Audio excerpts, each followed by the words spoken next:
एक बार महात्मा बुद्ध एक गांव में अपने शिष्यों सहित घने पेड़ की छांव के नीचे बैठ थे। आसपास के गांवों से बहुत से लोग अपनी मानसिक समस्याएं लेकर महात्मा बुद्ध के पास आ रहे थे।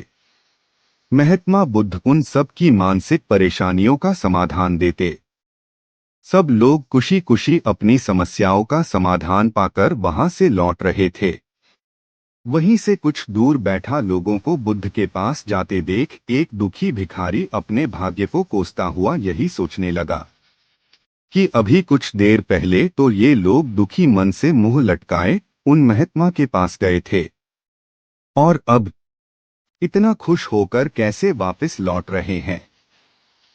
आखिर माजरा क्या है, जरा मैं भी जाकर देखूं कि वो महात्मा ऐसा कौन सा खजाना बांट रहा है। इन लोगों को वे इतने प्रसन्न हुए कि उनके चेहरे लाल हो गए। जब वो दुख भिखारी कुछ नजदीक गया तो उसने देखा कि ये महात्मा तो लोगों को प्रवचन देकर लोगों के दुख का निवारण कर रहे हैं।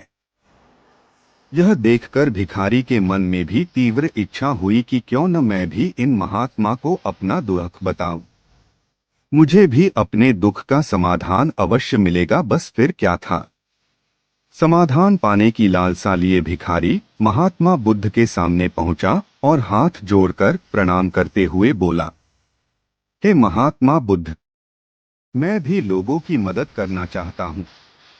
मुझे लोगों की मदद करने की बहुत इच्छा है, लेकिन मैं कैसे मदद कर सकता हूं। मैं बहुत गरीब हूं। मेरे पास न तो पैसे हैं और न ही कोई ऐसी चीज जिससे मैं किसी की मदद कर सकूं। मैं कोशिश करने पर भी किसी की मदद नहीं कर सकता। मुझे भगवान ने इतना गरीब क्यों बनाया। हे महात्मा, मुझ पर कुछ कृपा करो। इतना बोलते हुए भिखारी रोने लगा।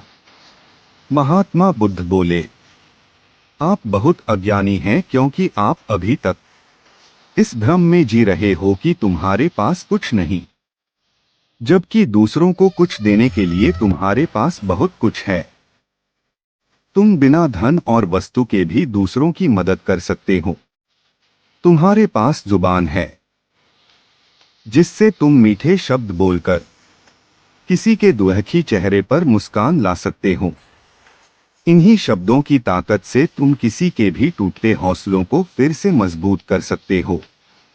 इन शब्दों की शक्ति से आप किसी के भी मन में सकारात्मक विचारधारा के बीज बो सकते हैं और उसे गलत रास्ते पर जाने से रोक सकते हैं। तुम्हारे दो हाथों से किसी भी कमजोर या लाचार व्यक्ति की सहायता कर सकते हो।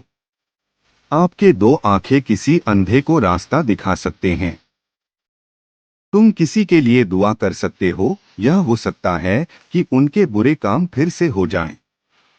आप किसी के अच्छे स्वास्थ्य की कामना कर सकते हैं।